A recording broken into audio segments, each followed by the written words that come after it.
The battle between the North and the South spread in the summer of 1861. Union soldiers fought pro-Southern rioters in the streets of Baltimore and St. Louis. A Confederate supporter shot and killed a young officer from the North. Untrained soldiers from both sides fought in the mountains of western Virginia. So far, though, the fighting had not claimed many lives, but very soon the battle would become fierce. This week in our series, Frank Oliver and Jack Weitzel continue the story of the American Civil War. The old general who commanded the Union forces, Winfield Scott, did not want to rush his men into battle. Scott believed it would be a long war. He planned to spend the first year of it getting ready to fight.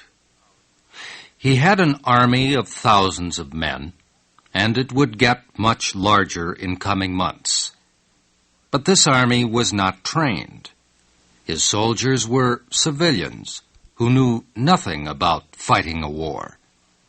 General Scott needed time to make soldiers of these men. He also needed time to organize a supply system to get to his forces the guns, bullets, food, and clothing they would need. Without supplies, his army could not fight very long. There were many in the North, however, who thought Scott was too careful. It was true, they said, that Union forces were untrained, but so were those of the South, and the Confederacy's supply problems were even greater than those of the Union. The South had much less industry and fewer railroads. It could not produce as much military equipment, and it could not transport supplies as easily as the North could. In the early months of the war, Jefferson Davis, the Confederate president, did not even have guns enough for the men in his army. Those who demanded immediate action expected a short war. They said Scott should take the army and march to Richmond. They were sure that if Union forces seized the Confederate capital, the Southern rebellion would end. Northern newspapers took up the cry, "On to Richmond." Political leaders began pressing for a quick Northern victory. Public pressure forced the army to act. For more than a month, General Irvin McDowell had been building a Union army in northern Virginia, just across the Potomac River from Washington. He had more than 30,000 men at bases in Arlington and Alexandria. Late in June, McDowell received orders. March against the Confederate army of General Pierre Beauregard. Beauregard had 20,000 soldiers at Manassas Junction, a railroad village in Virginia, less than 50 kilometers from Washington. McDowell planned to move on Manassas Junction July 9th, but was delayed for more than a week. He planned the attack carefully. McDowell was worried that another large Confederate force west of Manassas Junction might join Beauregard's army. This force, led by General Joe Johnston, was in the Shenandoah Valley near Harper's Ferry, Virginia. Across from Harper's Ferry, in Maryland, was a Union army almost twice the size of Johnston's. It was ordered to put pressure on Johnston's force to prevent it from helping Beauregard. General Beauregard received early warning from Confederate spies that McDowell would attack. Much of his information came from a woman, Mrs. Rose O'Neill Greenhow. Mrs. Greenhow, a widow, was an important woman in Washington.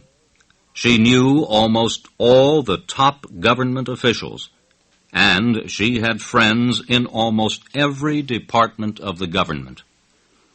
The beautiful Mrs. Greenhow also had some very special friends. One was Senator Henry Wilson of Massachusetts. He was chairman of the Senate Committee on Military Affairs. Another special friend was Thomas Jordan, a Confederate colonel in Beauregard's army. Jordan asked Mrs. Greenhow soon after the war started to be a spy for the South. She agreed and sent much valuable information about Union military plans. Early in July, she sent word to Beauregard that he would be attacked soon. She also sent a map used by the Senate Military Affairs Committee showing how the Union Army would reach Manassas Junction.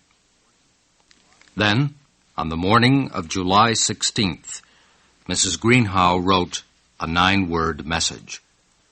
She gave it to a man to carry to Beauregard. The Confederate general received it that evening. It said, "Order given for McDowell to march upon Manassas tonight." Beauregard sent a telegram to Richmond. He told the Confederate government that McDowell was on the way. He asked that Johnston's 10,000-man force in the Shenandoah Valley join him for battle. He was told to expect Johnston's help. But Johnston's army was threatened by a large Union force that entered Virginia from Maryland. Led by General Robert Patterson, the Union troops moved toward the smaller Confederate force. They were not really interested in fighting Johnston, but they did want to prevent him from reaching Beauregard. Johnston knew he could not defeat Patterson, so he decided to trick him. While most of his army withdrew and prepared to join Beauregard, Johnston sent a small force to attack Patterson's army. Patterson believed Johnston was attacking with all his troops. He stopped moving forward and prepared to defend against what seemed to be a strong Confederate attack. By the time the trick was discovered, Johnston and most of his troops were at Manassas. General McDowell's huge Union army left Arlington on the afternoon of July 16th. It was a hot day, and the road was dusty. The march was not well organized, and the men traveled slowly. They stopped at every stream to drink and wash the dust from their faces. Some of the soldiers left the road to pick fruits and berries from bushes along the way.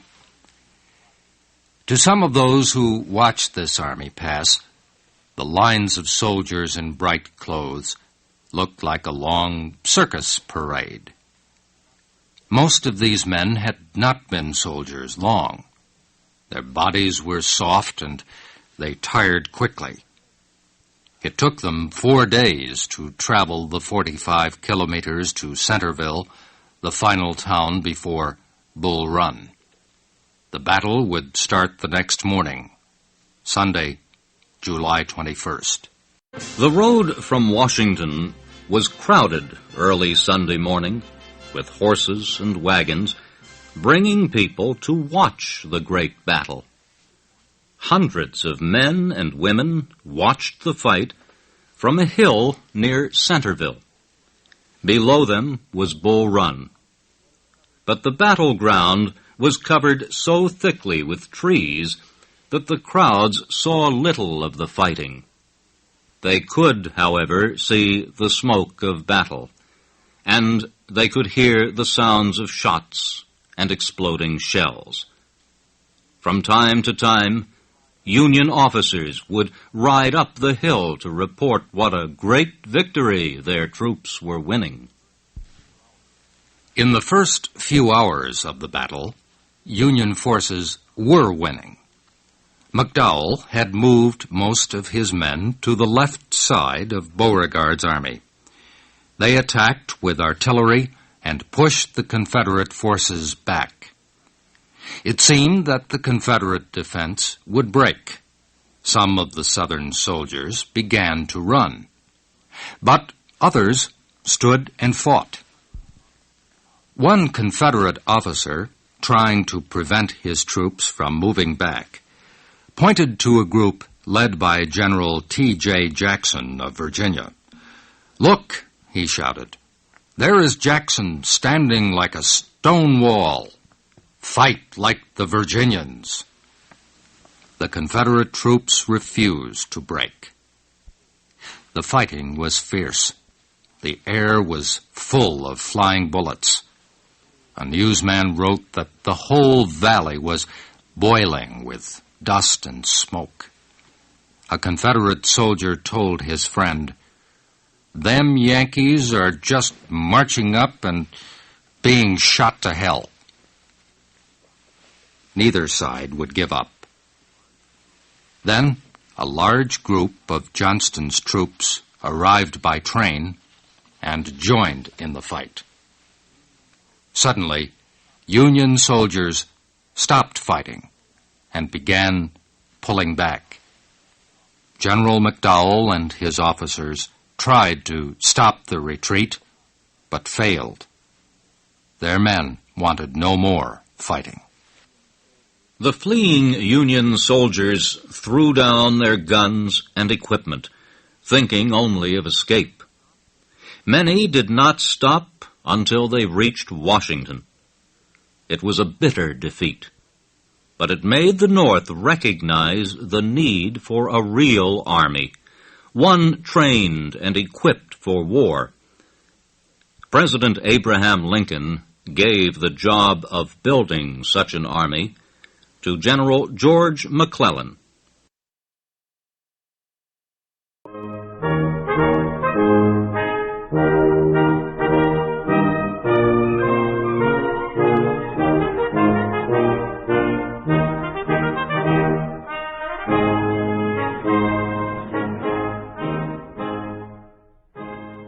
Thank you for watching. Can you do me a favor? Please leave a comment in the comment section below. That would really help. Thank you, and see you again soon.